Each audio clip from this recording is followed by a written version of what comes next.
गोंय प्रदूषण नियंत्रण मंडळान एमपीटीच्या वाठारांत पातळिल्ल्या कोळशाच्या कणांचेर स्टडी करूंक एनआयओची मजत मागिल्ली। एनआयओन एमपीटी वाठारांतल्या हवेच्या स्टेटसाचो अभ्यास केलो। फेब्रुवारी 2016 ते मे 2016 आनी नोव्हेंबर 2016 ते डिसेंबर 2016 मेरेन ही स्टडी जाली। रिपोर्टा प्रमाण चिरे, मीन, रेंव वा बाकीच्या येरादारी परस कोळशाक लागून जावपी प्रदूषण चड, खर आनी मारक। ताचे कारण कोळशाचे गुणधर्म। कोळसो रोकडो फुट्टा, ताची डेन्सिटी कमी आनी ताचे कण हवेत रोखडे उबतात।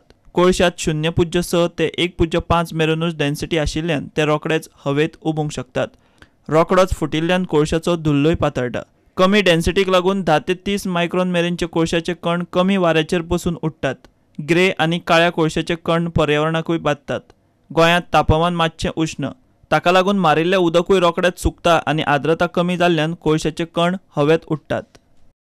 शरिरांत वचपी कोळशाचो धुल्ल भलायकेक मारक। झाडांचेर ताचे थर जातात। कोळशाचो धुल्ल उबून खंय पावता। घराच्या भायर भितरूय ताचे थर जातात।